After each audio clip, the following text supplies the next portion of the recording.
May you always find your way to higher ground.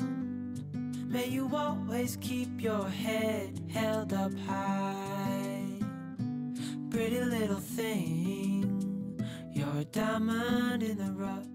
पहले की हाउसवाइफ्स आज के मॉडर्न ज़माने की होम मेकर्स बन चुकी हैं, क्योंकि वो जानती हैं कि उन्हें सिर्फ घर नहीं संभालना बल्कि बहुत कुछ और भी करना है।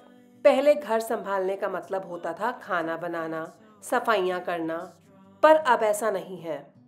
आज की होम मेकर्स को घर के साथ साथ और भी बहुत सारे काम करने होते हैं।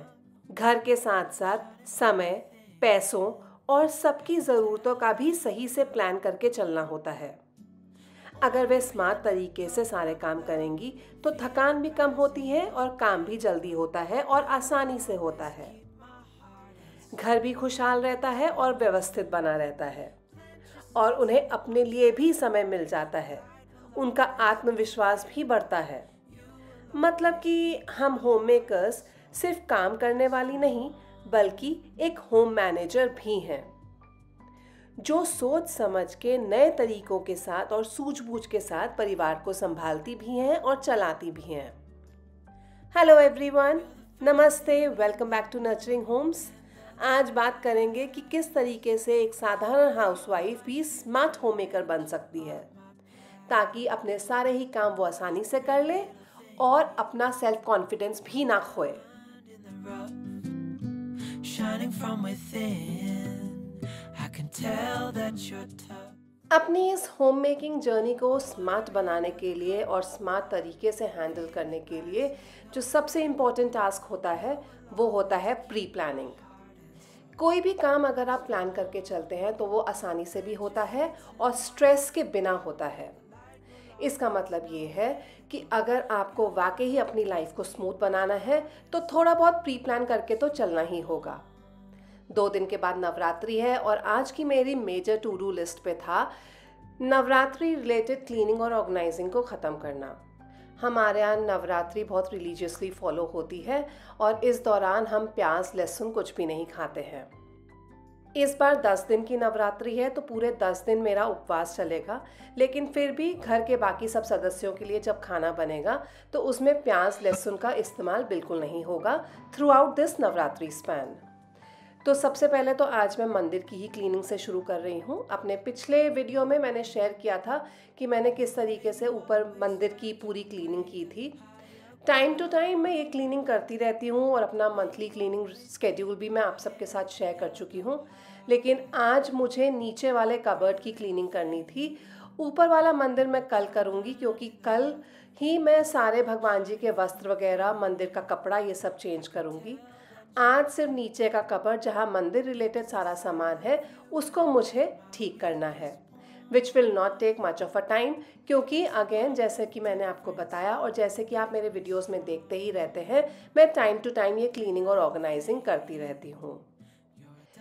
कबर्ड्स को हमेशा मैं लाइन करके रखती हूँ ताकि क्लीनिंग आसान हो जाए।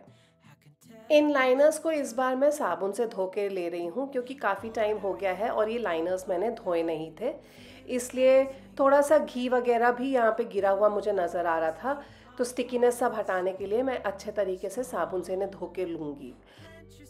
जितना आप अपने काम को सिंपल बना सकते हैं उतना सिंपल बना के चलिए, क्योंकि उससे आपकी लाइफ भी सिंपल हो जाती है।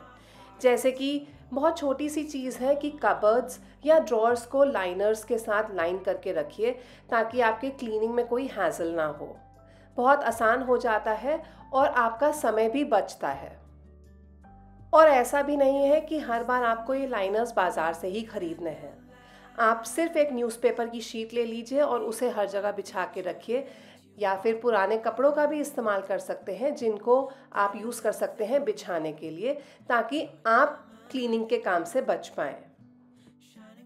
क्योंकि आजकल हम सभी सोशल मीडिया से इतने ज़्यादा इन्फ्लुएंस्ड हो जाते हैं कि हर समय ख़रीदने का ही सोचते हैं। इतनी सारी चीज़ें हमें नज़र आती हैं, प्रोडक्ट्स नज़र आते हैं, मन करता है ले लें।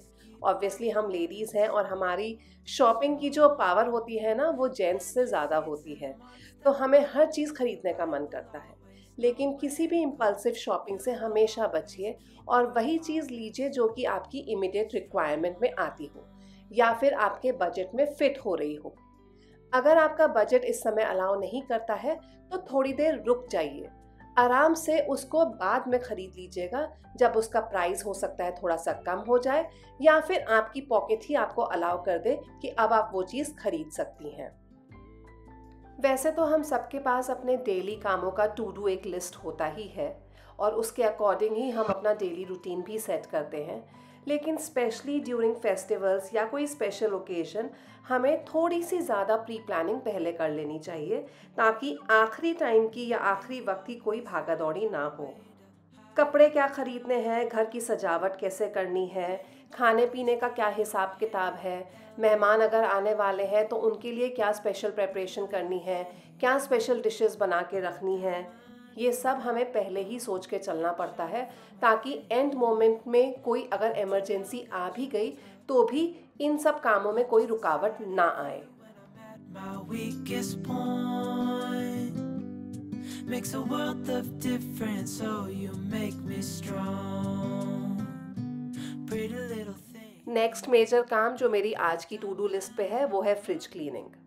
क्योंकि प्याज लहसुन अब इस्तेमाल नहीं होगा तो जो भी लेफ्ट ओवर वेजिटेबल्स या कुछ भी बचा हुआ है फ्रिज के अंदर जिसमें प्याज लहसुन डला हुआ है, मुझे सबसे पहले वो कंज्यूम करना है। फ्रिज की भी पूरी क्लीनिंग कर दूंगी, प्याज लहसुन सब खत्म हो जाना चाहिए और पूरी क्लीनिंग करने के बाद फिर मैं फ्रिज रेडी कर दूंगी नवरात्रि के सामान को स्टोर करने के लिए। हमारे यहाँ हर बार ऐसा ही होता है, किचन क्लीनिंग, फ्रिज क्लीनिंग, मंदिर की क्लीनिंग, ये सब होता है नवरात्रि से पहले। आपके यहाँ कैसा होता है मुझे ज़रूर बताइएगा। पिछले महीने मैंने फ्रिज की भी डीप क्लीनिंग की थी, इसलिए फ्रिज की क्लीनिंग में भी आज मुझे बहुत ज़्यादा वक्त नहीं लगने वाला है। होम मेकिंग का काम कभी भी एक दिन, 2 दिन, 1 हफ्ते या 1 महीने का नहीं होता है। ये एक कंटिन्यूअस प्रोसेस है जो हमें हर रोज़ कुछ नया सिखाता है और हमें हर रोज़ कुछ ना कुछ नया करना भी होता है।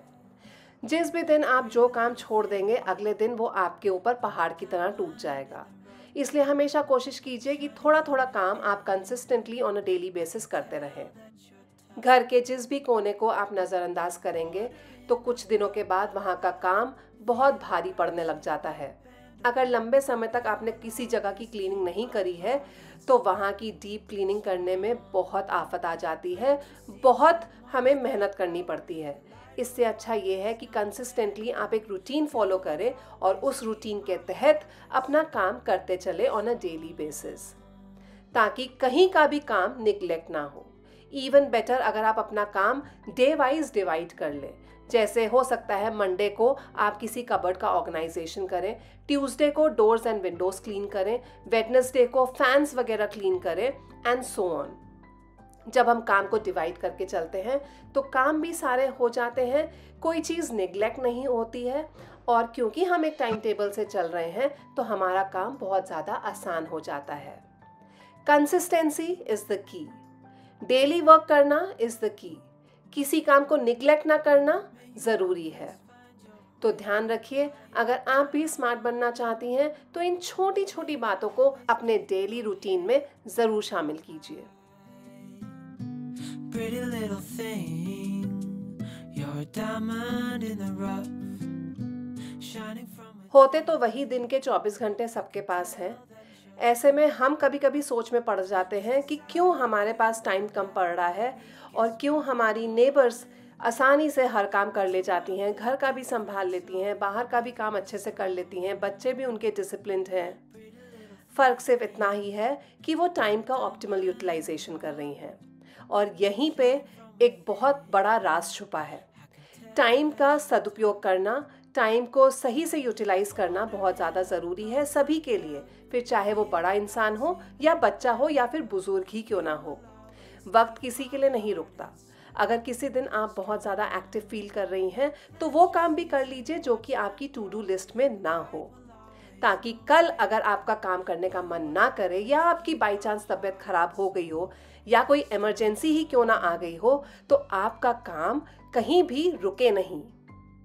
अगर हम टाइम को वैल्यू करते हैं तो हम अपना काम बहुत आसानी से कर लेते हैं, और कभी अगर हम ही वक्त को इम्पोर्टेंस नहीं देते तो हम भी बहुत ज़्यादा आलसी हो जाते हैं और हमारा सारा काम लटक जाता है। अब यहाँ पे आपको एक और एग्जाम्पल देती हूँ। फ्रीज़र मेरा बिल्कुल क्लीन था तो मैंने उसको टच नहीं किया है, सिर्फ मुझे फ्रिज की ही क्लीनिंग करनी थी नवरात्रे की वजह से। अब क्योंकि मेरे पास थोड़ा और टाइम बचा है और एनर्जी भी है, I am still feeling active and fresh, तो जो मलाई इकट्ठी हो गई है, लगभग 10 दिन की इकट्ठी हो चुकी है, तो मैं लगे हाथ यहाँ पे घी भी इससे निकाल दूंगी। फ्रेश घी निकालूंगी ताकि नवरात्रों में जोत निकालने के लिए मेरे पास ताज़ा घी मिल जाए मुझे, और मुझे बाज़ार से ना ख़रीदना पड़े। क्योंकि अगेन जो हम पूजा में इस्तेमाल करते हैं वो चीज़ एकदम सुच्ची होनी चाहिए, तो मैं या तो नई लेके आती हूँ बाज़ार से, बट क्योंकि अभी मेरे पास टाइम भी है और एनर्जी भी, तो मैं लगे हाथ ये काम भी निपटा दूंगी। चाहे आप वर्किंग लेडी हो या फिर होम मेकर हो, किचन का काम हमारा मैक्सिमम टाइम लेता है, इसलिए हर उस गैजेट का यूज़ कीजिए जो कि आपके काम को कम समय में कर दे और बहुत ज़्यादा आपको दिक्कत ना आए। मलाई से मक्खन निकालने में बहुत ज़्यादा टाइम चला जाता है और इसमें हम थक भी जाते हैं। ऐसे में अगर आप इलेक्ट्रिक बीटर का इस्तेमाल कर लेंगे तो काम ना सिर्फ आसान हो जाएगा बल्कि जल्दी भी हो जाएगा, और ये बहुत ज़्यादा एक्सपेंसिव भी नहीं आता है। और बात यहाँ पे महंगे और सस्ते की भी नहीं है, बात ज़रूरत की है।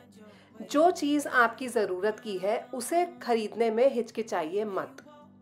छोटी छोटी चीज़ें होती हैं जैसे कि इलेक्ट्रिक चॉपर हो गया, इलेक्ट्रिक हैंड बीटर हो गया, या फिर इवन फूड प्रोसेसर जिसमें आप आटा तक गूंद सकते हैं आराम से, चीज़ों को ग्रेट कर सकते हैं, ग्राइंड कर सकते हैं, और हर वो काम कर सकते हैं जो कि आपका किचन में टाइम रिड्यूस कर दे। तो ऐसी चीज़ों को ज़रूर खरीद के हैंडी रखिए अपने लिए। और ये सिर्फ वर्किंग वीमेन की ज़रूरत नहीं है, आजकल होम मेकर्स की भी है, क्योंकि होम मेकर्स के पास भी एक काम नहीं होता, हज़ारों और भी काम होते हैं। काम को प्रायोरिटाइज करना भी ज़रूरी है। अब आज क्योंकि मेरे पास इतना टाइम नहीं है तो मैं इस बटर मिल्क को ना सेव करूँगी ना ही इससे पनीर बनाऊँगी, आज मैं इसको डिस्कार्ड कर दूँगी in the interest of time. लेकिन अदरवाइज़ मैं इसको यूज़ करके ज़रूर पनीर बना लेती हूँ। अब जब तक मैंने सिम गैस पे घी बनने रखा है तब तक एक छोटा सा काम मैं और फटाफट निपटा दूंगी, और वो है ये जो मेरी अनियन और पोटैटो वाली बास्केट है, इसमें से सारे अनियंस और गार्लिक यानी कि प्याज और लहसुन को मुझे निकाल के किचन से बाहर निकालना है। वैसे तो जब मुझे पता होता है कि नवरात्रि शुरू होने वाली है तो हम बहुत ज़्यादा प्याज मैं घर पे नहीं रखती हूँ, ख़रीदना भी बंद कर देती हूँ ताकि धीरे धीरे जितने हैं वो कंज्यूम हो जाए नवरात्रि शुरू होने से पहले। लेकिन अगर कुछ बच भी जाता है तो उसे मैं किचन से निकाल के बाहर की तरफ बालकनी की तरफ रख देती हूँ। ये रिचुअल हम शुरू से ही अपने घर में फॉलो करते हैं और इसी तरीके से नवरात्रि की सारी प्रेपरेशन करते हैं। आई डोंट नो अगर आप लोग ये सब मानते हैं कि नहीं मानते हैं, लेकिन प्याज लहसुन स्ट्रिक्टली हमारे यहाँ किचन से, फ्रिज से, हर जगह से बाहर निकल जाता है और किचन के अंदर कुछ भी नहीं रहता है ये। इसलिए जब तक घी बन रहा है मैंने यहाँ पे टाइम का यूटिलाइजेशन कर लिया है और ये छोटा सा काम बीच में ही निपटा के ये बास्केट क्लीन कर दी है। यहाँ पे सिर्फ अब आलू ही रहेंगे, बाकी कुछ नहीं।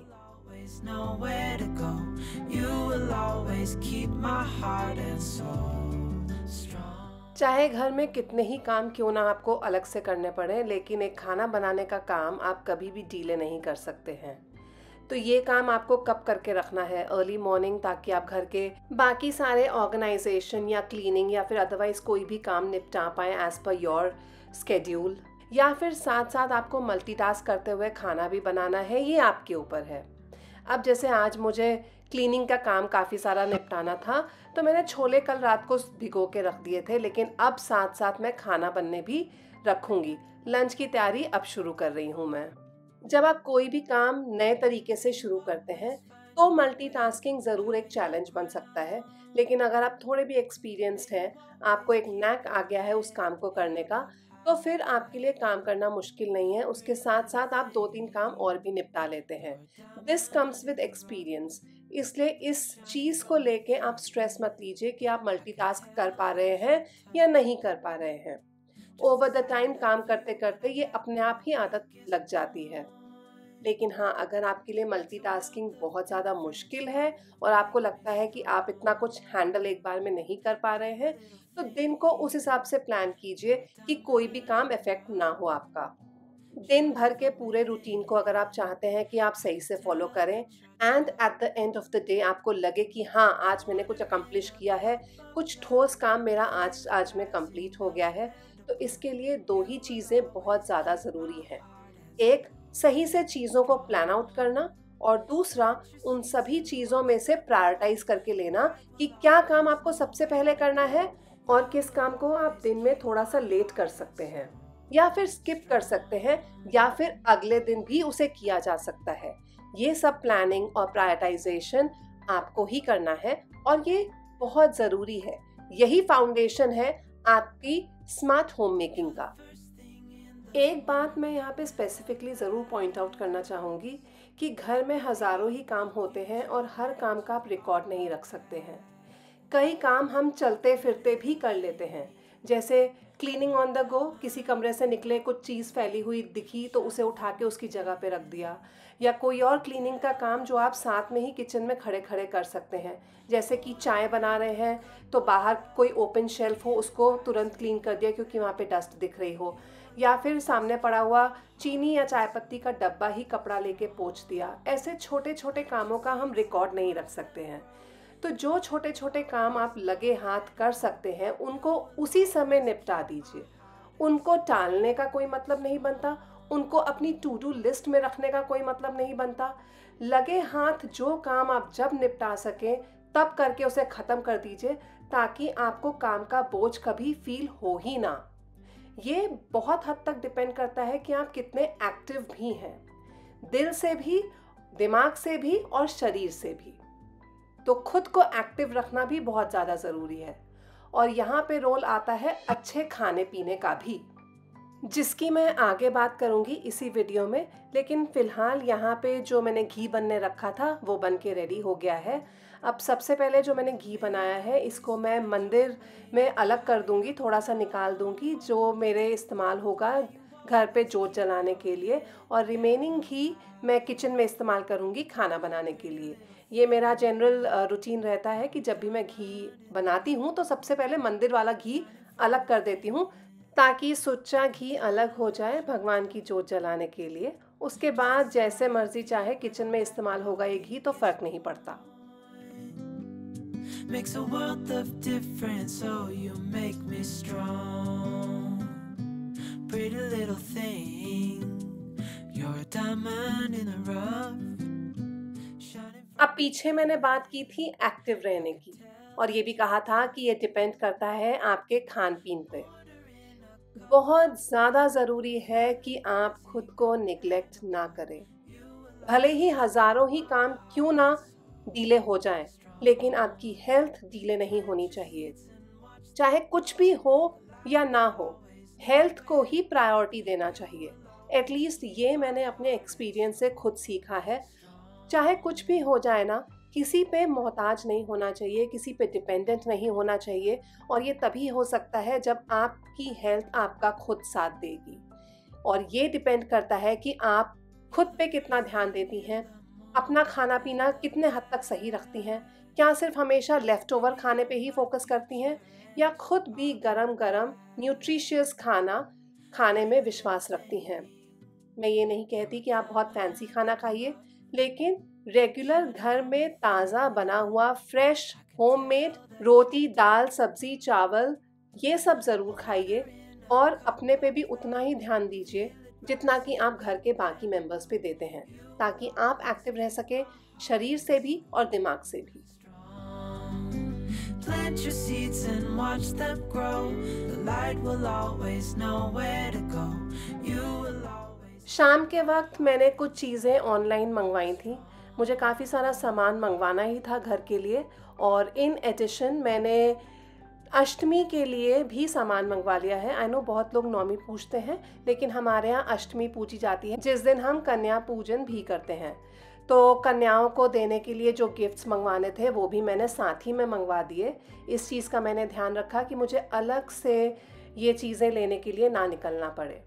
Again, planning comes into picture here. अगर आपको पता है कि कोई चीज़ लगने वाली है, आपकी टू डू लिस्ट में भी है, तो मेक श्योर कि आप एक एक सामान लेने के लिए बाज़ार ना भागें, एक साथ सारी चीज़ें ऑर्डर कर लें।